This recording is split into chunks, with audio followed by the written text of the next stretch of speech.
Prodancast, Prodiversa, o podcast da Prodan da diversidade, equidade e inclusão. Bom dia, boa tarde, boa noite. Eu sou a Aline Teixeira e esse é o Prodancast. E no Prodiversa de hoje, nós vamos falar sobre a importância da cultura negra. E para bater esse papo comigo, eu estou aqui com ela, pessoal, ela mesma, Aline Torres.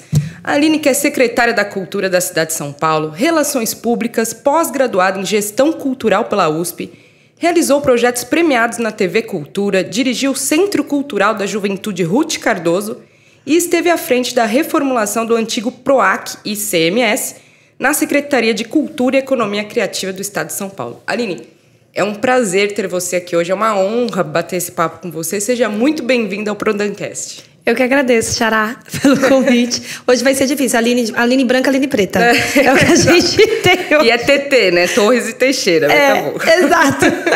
Bom assim, Cosmos trabalhando. Boa. Mas eu que agradeço o convite e também já parabenizar vocês por conseguir trazer um canal de comunicação aqui dentro da administração, da Prodan, uma empresa tão importante pra gente. Estou muito feliz pelo convite. Vambora. Vambora, Ali.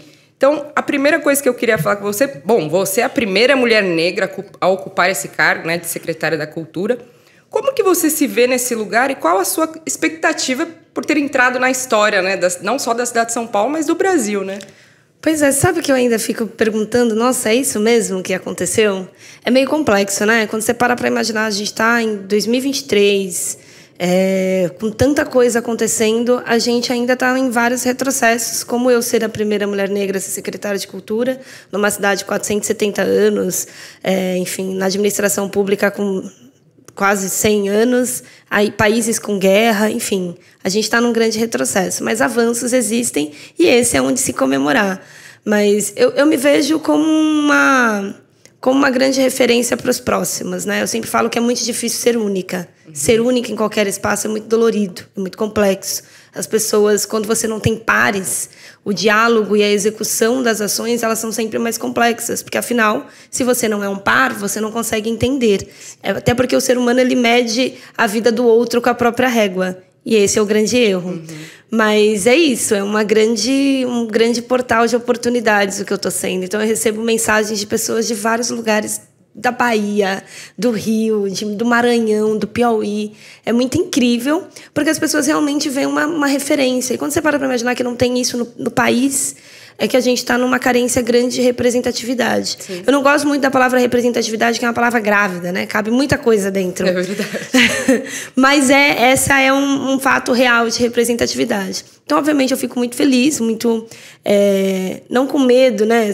Dá para dizer que tem um pouquinho de medo dessa missão, mas a gente vai com medo mesmo. Então, eu tento trabalhar com muita seriedade, não esquecer nunca quem eu sou e de onde eu venho, porque é isso, a minha raiz, que faz com que eu consiga chegar cada vez mais longe. E olha, gente, já vou falar aqui um spoiler. Sigam a Aline Torres nas redes sociais, porque ela é uma secretária fantástica. Eu acompanho seu trabalho diariamente e você está arrasando. Parabéns. Obrigada. Li, a segunda pergunta é: qual o papel da Secretaria Municipal de São Paulo na promoção da cultura negra dentro da cidade? Massa. Cultura é aquela ferramenta que ela é transversal, ela é quase igual ao vento, né? Quase uma ançã, porque ela chega em todos os cantos de diversas maneiras. Então, eu acredito muito que a cultura é uma das principais ferramentas de transformação da sociedade. Sendo assim, é através da cultura que a gente consegue falar de pautas, às vezes, polêmicas, sensíveis, e fazer a promoção da cultura negra da cidade é o melhor caminho pela cultura. Porque a gente, além de vários programas, agora a gente vai entrar o mês de novembro, então a gente tem um festival de música negra acontecendo na cidade. Aí, no ano passado, a gente recebeu uns comentários assim: mas é só em novembro que se contrata negra nessa secretaria? Falei, olha, acho um pouco incoerente, sendo eu quem eu sou. Sim. Só que a diferença é que no mês de novembro a gente tem um recorte de atenção para essa data, né? Então, a programação ela é 100% voltada para isso. Mas, obviamente, você não deixa de contratar um artista não negro, não é essa a ideia. Até porque tem palco e espaço para todo mundo. Mas a pauta ela precisa ser levantada e falada. Mas o ano inteiro a gente faz diversas ações de inserções. A gente tem programas na secretaria que ninguém imagina, mas ele também trabalha na promoção da cultura negra. Por exemplo, o Jovem Monitor Cultural, que é um programa de formação da secretaria, ele é quase um estagiário de cultura. A gente tem 183 equipamentos na secretaria, entre centros culturais, casas de cultura, teatros, bibliotecas, EMIA e Rede da Hora. Agora a gente tem 2 novos, que são as EMIAs e a Rede da Hora. E os pontos de leitura, que são ligados em algumas subprefeituras. Então, os jovens monitores, eles fazem uma formação nos nossos equipamentos, ou seja, eles aprendem trabalhando. E eles têm uma bolsa de trabalho para isso, né? Então, a gente ajuda.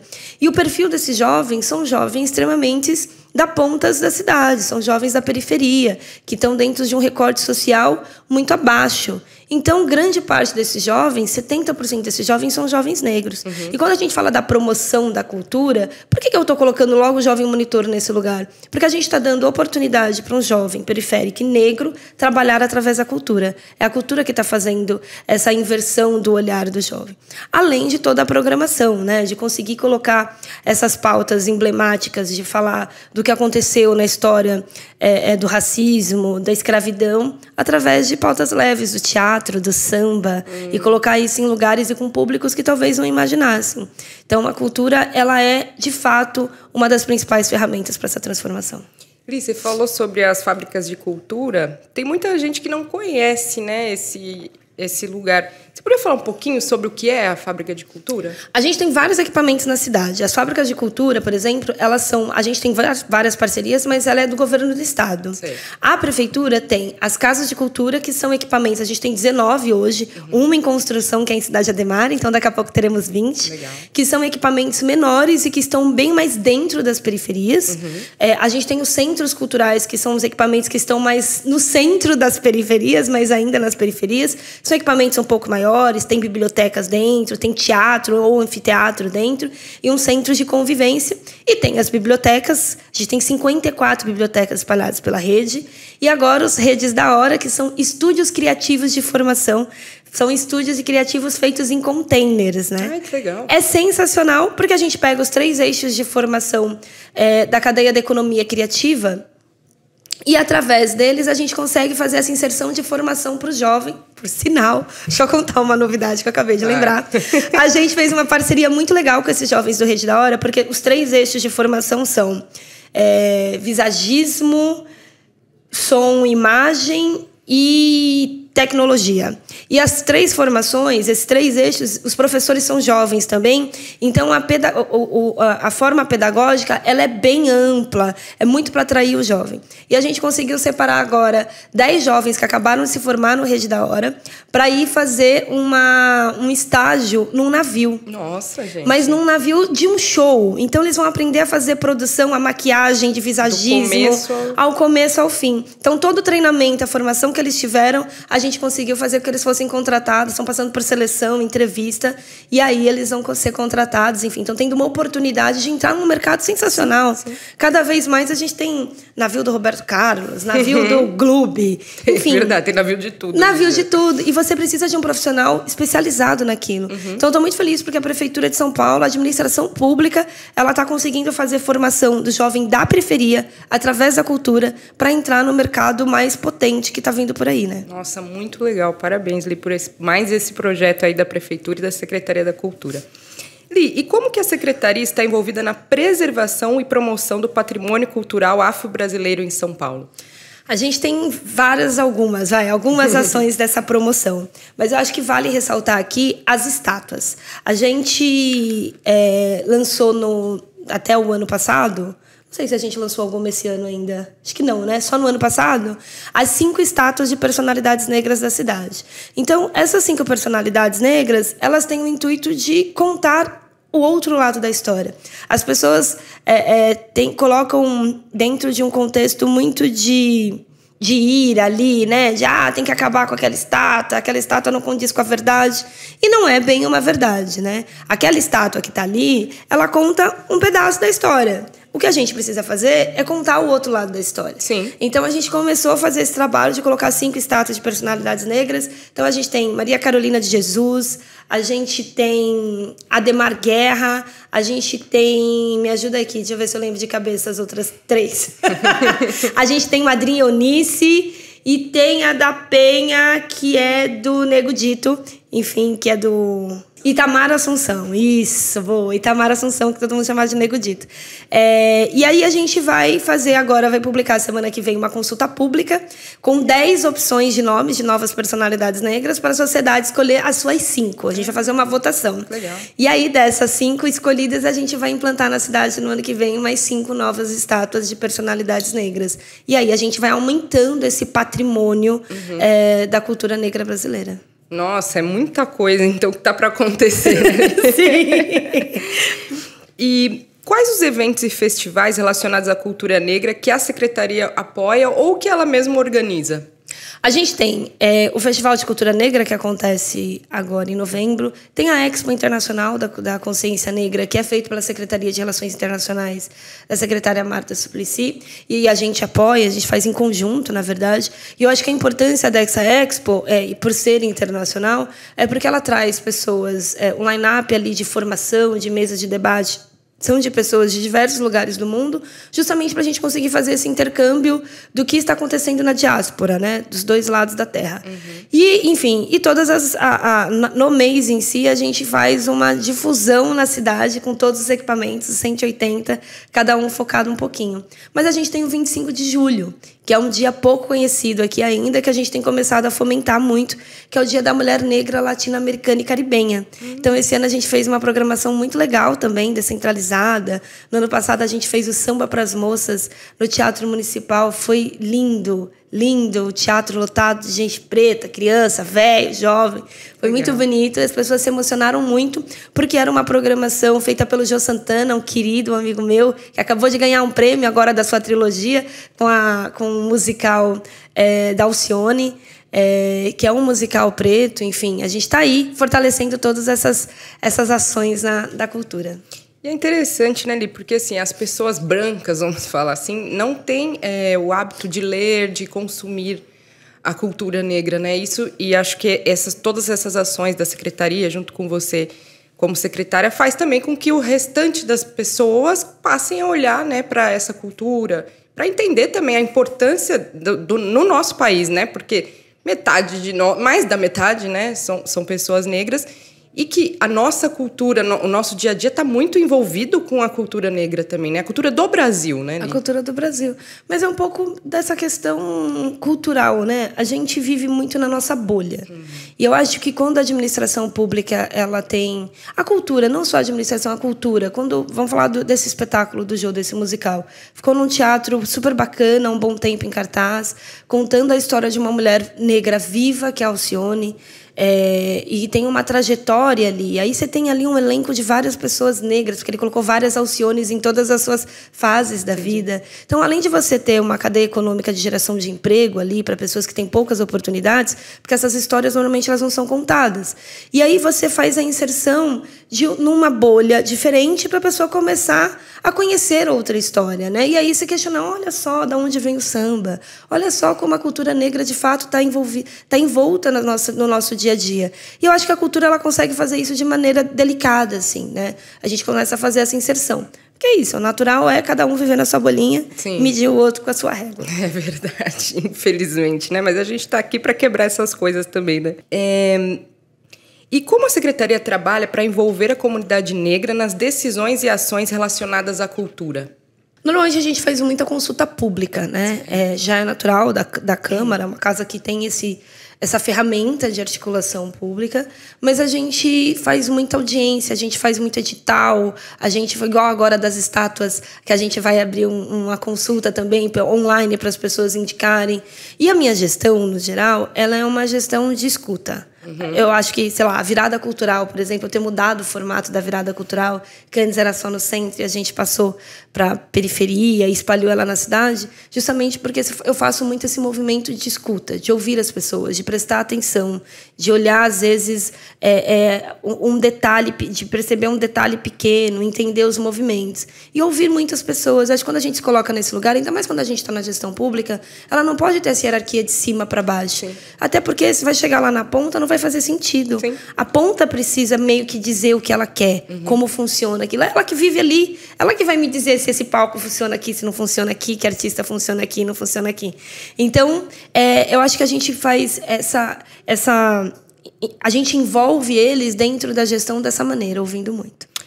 Porque é isso que você falou, né? Às vezes a gente tem uma visão dentro da bolha e fala assim, isso é legal acontecer em tal lugar. Aí você vai lá e o povo fala, não, mas não tem nada a ver com a gente quer tal coisa, né? Então, realmente, o ato de escutar as pessoas muda muito o vivencial deles, né? Muito legal. Acho que a política tem que ser assim, né, Eli? A gente ouvir as pessoas e não fazer aquilo que está dentro da nossa cabeça, né? Ouvir as pessoas para mudar realmente a vida delas. Muito legal. E quais são os principais desafios que a Secretaria da Cultura enfrenta na promoção da cultura negra em São Paulo? Porque eu acredito que não sejam só flores, né? Deve ter muitos desafios aí. Em nenhum segmento. Mas, por exemplo, esse ano a gente conseguiu aumentar uma boa porcentagem, eu não vou ter agora de cabeça também o número, vou pedir para a Mari pegar essa cola, do valor do edital de cultura negra que a gente colocou esse ano na cidade, que foi um valor super alto para conseguir apoiar mais projetos de cultura negra. Mas a gente tem... acho que as dificuldades são justamente para quem não está dentro da bolha, né? Uhum. Dos outros que não querem ouvir, não querem entender. Mas eu acho que a gente está num momento de sorte, porque a gente tem um prefeito. O Ricardo Nunes, ele é um prefeito tão humano, porque ele escuta. Ele faz simplesmente isso, ele escuta. Uhum. Então, quando eu vou lá e falo, prefeito, a gente tem um edital na secretaria, que é um edital focado para tal segmento, e eu queria aumentar, porque eu acho que esse ano precisa, porque é um olhar importante. Ele fala, mas o edital acontece o quê? Eles se inscrevem como? Ele tem uma preocupação e ele apoia, ele aprova, mas ele se preocupa em saber do resultado. Sim. Então, acho que a minha dificuldade não é nem com a prefeitura em si, é com a sociedade civil como um todo, que fala, mas tem edital para preto, vai ter edital para branco? É isso que eu... Tem muito racismo ainda. Né? Exato, tem muito. Então, a gente está nesse processo para dialogar, explicar para as pessoas, né? Eu não tô na posição de briga, eu estou na posição de escuta. Uhum. Então, eu escuto o outro. E escutando o outro, eu vou tentar mostrar para ele o outro lado da moeda também e achar sempre um meio do caminho. Muito bem, esse é o caminho. E qual que é a visão de longo prazo da Secretaria para a promoção da cultura negra e igualdade racial dentro da cidade de São Paulo? Deixa eu só falar o valor certo aqui. 2.500.000 reais foi o edital de cultura negra desse ano. Ou seja, é um super valor para a gente conseguir fazer fomento da cultura negra para proponentes e projetos focados na cultura negra. Nossa, só para fazer esse recorte. Só para dar ênfase aqui, parabéns para a Secretaria da Cultura e para a secretária que está aqui na minha frente. Li, então, vou repetir a pergunta para você, tá? Qual que é a visão de longo prazo da Secretaria para a promoção de cultura negra e igualdade racial dentro da cidade de São Paulo? Acho que a gente tem um caminho longo mesmo, né, para seguir. Mas eu acho que quando a gente coloca ações perenes e não só pão e circo, por exemplo, as estátuas, o fomento, a gente fez também um recorte de proponente para o PROMAC, que é a nossa lei de isenção fiscal de ISS e IPTU. A gente está fazendo ações perenes, que elas não são ações imediatas. Isso não muda do dia para a noite. A gente não vai ver esse retorno tão rápido, mas o retorno ele vai chegar. Uhum. De repente, para os nossos filhos, né? Enfim, para os nossos netos, sei lá. Mas eu acho que quando a visão de longo prazo da Secretaria é de que daqui a pouco a gente tenha, começando por mim, né? A gente tem a cadeira do Mário de Andrade. Eu sou a 21ª secretária de Cultura da cidade de São Paulo. Tivemos 20 secretários antes de mim. Desses 20, acho que a gente teve Marilena Chauí, mais 2 mulheres. Marilena Chauí foi a única mulher que ficou mais de 1 ano. As outras ficaram pouco tempo, porque era adjunta, só ficou ali substituindo pouco tempo. E o Departamento de Cultura da cidade de São Paulo foi criado pelo Mário de Andrade. Mário de Andrade foi a pessoa que escreveu o que ia ser cultura no país, a partir do momento que ele fez seu manifesto modernista no Teatro Municipal, com o Oswald, Tarsila, enfim, todos os grandes pensadores de cultura. E eu acho que a visão de longo prazo é que daqui a 50 anos vai ter uma outra pessoa negra sentada na minha cadeira e vai falar: eu estou sentada na cadeira da Aline Torres. É isso aí. Eu acho que é essa a visão que a gente vai ter daqui para frente. Uma pioneira, né, Li? Nossa, e falo de novo aqui para quem está nos ouvindo, sigam a Aline nas redes, porque é cada dia uma coisa diferente. E eu fico pensando, essa mulher não dorme nunca, não? Gente? Pouco. Cada hora está num lugar e é muita coisa acontecendo na cidade. Até também falar isso, né, Li? As pessoas que querem participar desses editais, como é que elas fazem para poder participar dessas votações que vocês fazem e tudo mais? Eu publico bastante coisa dos editais no meu Instagram, mas o Instagram da secretaria tem lá todas as informações, tem um Linktree com os links, enfim, tem os e-mails de acesso para dúvidas, tem o telefone da secretaria, a gente não trabalha home office, a equipe está lá na secretaria, pode ligar no PABX que a gente atende.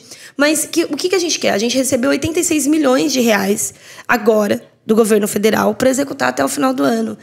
A gente fez 7 audiências públicas ali. 7 audiências públicas para a gente conseguir modelar os editais de acordo com a necessidade da sociedade civil de cultura da cidade de São Paulo.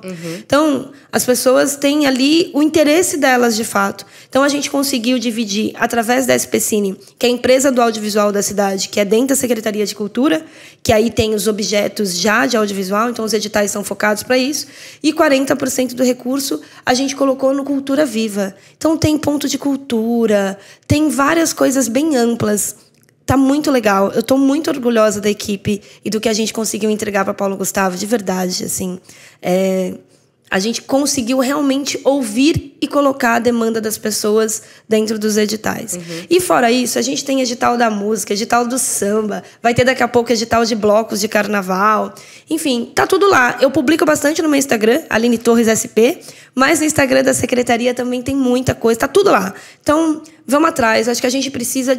a gente nunca vai ter o mesmo alcance que um influencer, né? Sim. Que a galera da música... Você tá tipo quase uma influencer, viu? Tá nada. Porque a rede da prefeitura, ela é institucional, né? Sim. A gente acaba fazendo uma rede institucional. Mas as pessoas precisam vir para as redes da prefeitura, para redes dos secretários. Tem muito secretário fazendo coisa legal por aí. Tem por exemplo, essa semana passada, acho que tem 2 semanas, a gente fez a recepção dos jovens monitores novos, né? Dos 120 que entraram agora. E aí eu fui lá recepcionar, faço muita questão de estar perto. Isso é importante. Porque isso fez muita diferença para mim e eu sei o quanto muda.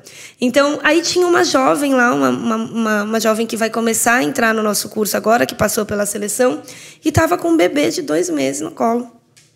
Aí eu sentei do lado dela para ver aquela criança bonita. Aí eu falei, mas como é que você vai fazer, né? Você já tem creche, como é que você vai deixar ele? Ela falou, eu não sei ainda, porque eu vou tentar dividir com uma vizinha. Aí eu falei, mas por quê? Ela, porque eu não consegui creche. Eu falei, tá, mas você não conseguiu creche porque você não foi atrás de creche? Ela, não, eu não fui atrás porque todo mundo fala que é difícil, então eu já não fui. Nossa, eu falei, então, mas a prefeitura da cidade de São Paulo não tem fila de creche há 2 anos. E agora o prefeito Ricardo Nunes, ele ainda colocou em conjunto com a Secretaria da Saúde, a educação linkada à Secretaria da Saúde, que quando você faz o pré-natal no SUS e você pede a inscrição, automaticamente, quando seu filho nascer, ele já está inscrito na creche. Não tem fila de creche na cidade de São Paulo. Aí eu já chamei a nossa assistente social, ela já fez a inscrição e a gente já está resolvendo esse problema. Ai, que legal. Ou seja, é uma jovem que está num programa público, mas não sabe tudo que a prefeitura faz. Sim. E creche... assim, eu sei porque isso foi um limitador pra gente. A minha irmã engravidou com 25 anos. E aí, com 2 meses do João Vitor, que é o bebê preto mais lindo desse mundo, porque eu sou um pai de salto, minha irmã é a mãe, ela é minha barriga de aluguel, e a gente divide essa criança. E aí, quando ele estava com, 3, 4 meses, ela arrumou um emprego. E aí, a gente não tinha fila de creche, não tinha creche. A gente teve que unir forças para pagar uma creche particular. Então, isso foi um limitador para ela conseguir trabalhar. Então, eu sei dentro de casa o quanto isso é difícil. Então, jovens, procurem as redes sociais da prefeitura. Sim, e dos secretários. Vão atrás, né? Entrar no site da prefeitura, nos sites das secretarias, que tem os programas, realmente, né? Às vezes as pessoas ficam, não, é difícil, eu não consigo. E também fica esse diz que me diz e não tem noção, né? Então, o que a Aline falou, pesquise, entre no Instagram, né? Vão se informar. Li, e aqui, né, para finalizar, eu queria te fazer uma pergunta para você citar pelo menos uma personalidade negra feminina e outra masculina que marcaram tua vida e o porquê. Eu não parei para pensar nisso. Mariana, são tantos, né? São tantos. São tantas emoções. Não, eu tenho um recall grande, assim, de pessoas que foram referências para mim. Mas difícil agora. Deixa eu pensar rápido. Eu acho que, sei lá, vou colocar no empresariado, assim. Eu gosto muito do que a Oprah significa. Uhum. A Oprah, ela é uma mulher que teve uma história super simples no seu começo. Foi próximo muito também de Angela Davis, assim. Essas mulheres, elas são difíceis de escolher uma. Mas, enfim, vamos na Oprah. Porque hoje a Oprah, ela representa um grupo... Ela não abandonou quem ela é, porque ela tem um clã de amigas dela de 300 mil anos atrás. Mas a Oprah, ela é a mulher negra dos Estados Unidos que fala... Desde com Trump como presidente, sei lá, a assistente social da rede pública lá do bairro para saber o que está acontecendo. Ela continua sendo quem ela é, porque é isso que importa. No final do dia, a gente é o que a gente é. Isso. A gente não consegue abandonar isso, por mais que as pessoas tentem te lapidar. No final do dia, a gente é o que é. E ela essa empresária, essa mulher potente, que escreve livros, que tem a fala forte... que, enfim, que transgride muito do que foi posto para ela, do que ela de fato poderia ser. Então, eu gosto muito, a Oprah é uma grande referência, assim, uma das várias. Agora, um homem, quem, hein? Poxa, tem muitos também, mas eu vou falar do Jay-Z. Eu sou apaixonada pelo Jay-Z de verdade, desde criança. Assim, ele tá casado com uma mulher que eu... Vou falar o quê? Eu também casaria com ela, no caso, né? Também. Beyoncé. Mas eu sou do rap, desde pequena. Porque meu pai era do rap. Então, eu e minha irmã, a gente aprendeu a cantar rap com, sei lá, 7 anos de idade com meu pai. Teve mais uma novidade aqui dali que eu não sabia. Eu sou muito rap. Eu ia pra show de rap e tal. Usava calça larga, não sei o quê. Era o terror da minha mãe. Aí, da adolescência. E o Jay-Z, ele tem letras de música que falam... do que a gente precisa fazer, da visão que a gente precisa ter, desde sempre. E ele no cantinho dele ali, ele é a maior potência. Ele é o cara que está fazendo o show do Super Bowl. Ele é o cara que lança os maiores artistas negros. Ele é o cara que, sem ninguém saber, ele vai lá e financia a faculdade de um menino preto que acabou de ser preso. E quando o menino está libertado, ele financia aquele menino. Sem ninguém saber. Ele é um cara que ele vai apoiando os pontos fortes da comunidade negra com um olhar de empresário que, sem ninguém saber, ele é uma super de uma potência, esse cara. O que ele faz salva muita vida. Da mesma maneira que a gente fala aqui no Brasil que as músicas do Racionais salvam muito mais vidas do que a escola, por exemplo, foi o que o Jay-Z fez. Só que ele conseguiu ir além, porque ele é internacional, ele é mundial. Então, eu acho que as letras do Jay-Z, a postura do Jay-Z... Tipo, ele usa... Quando ele começou a fazer o corte de cabelo atual dele, que são uns dreads meio arredondado, ele começou a fazer isso para fazer uma homenagem para o Basquiat, que foi um artista plástico negro de Nova York que teve uma história única, foi ímpar o que ele fez. Ou seja, nada nele é por acaso. Entendi. Tudo é um sinal. E assim, onde ele chegou hoje, poucos homens negros chegaram. Então, acho que a bola da vez vai para eles. Opa, sim. Lin, estamos chegando aqui no final do nosso Prodancast. Mais uma vez eu agradeço a sua participação aqui. E bater esse papo tão importante sobre a cultura negra, né? Não só na cidade de São Paulo, mas aí a gente falou de mais coisas também. E o quanto isso é importante para o Brasil, sendo nós um país tão diverso, com a maioria das pessoas negras no Brasil. Muito obrigado mesmo por você estar aqui. E vou te deixar esses 5 minutinhos finais aí para você divulgar suas redes, seu trabalho, enfim, a bola é com você. Bem, eu quero mais uma vez agradecer o convite. Obrigada por ter dado certo, assim, pra gente fazer dar certo, porque é difícil, né? Foi difícil. A agenda da secretária é muito corrida, pessoal, mas deu certo. É que vai chegando outubro, novembro, a gente começa com uma pilha de eventos, Dia das Crianças, e depois Dia da Consciência Negra, enfim, tá rolando. Mas eu fiquei super feliz mesmo com o convite. Quero deixar aqui minhas redes, Aline Torres SP, para todo mundo acompanhar, dizer que é um momento que a gente precisa muito ouvir, ter mais calma nos dedinhos, né, de muito proatividade, de gritar, de brigar, para tentar entender o outro, né? Acho que a gente precisa cada vez mais fazer esse exercício. O mundo está em guerra. Tem lá do outro lado do país, do mundo, as pessoas estão em guerra e a gente aqui vivendo isso. Olha o que aconteceu no Rio de Janeiro ontem. Tipo, 30 ônibus pegando fogo com as pessoas dentro por conta da milícia. Aqui na periferia a gente está com pessoas nossas morrendo de fome. A gente está num lugar tão umbilical do egoísmo que a gente só pensa em agredir o outro por conta dos nossos problemas. Então acho que a gente precisa um pouquinho mais de calma, sabe? Calma, respira. A gente precisa contar um pouquinho até 20 antes de responder o outro, antes de tentar falar com o outro. A gente precisa entender um pouco mais para essa energia ruim, infelizmente, que está rolando no mundo não se perpetuar tanto aqui, porque a gente vai começar a fazer passagens difíceis aqui na cidade, né? O Brasil entra em eleição, enfim, e a gente precisa fazer boas escolhas. E eu estou muito feliz de poder ser uma referência para as pessoas agora, não só como mulher negra, mas como uma mulher formada, uma mulher que entende de gestão pública, uma mulher que entende de orçamento público, uma mulher que sabe fazer escuta como uma mulher. Então, agradeço muito o convite por um pouquinho dessa fala, de poder falar um pouquinho o que eu sou e o que a gente tem fazendo por aí. Muito bom, Li. E uma mulher também que fala muito bem, né? Parabéns. Ela hablas. Hablas bem. Bom, é isso aí, pessoal. Esse foi mais um Prodancast Prodiversa e até a próxima. Esse foi mais um Prodancast. Não esqueça de curtir e compartilhar.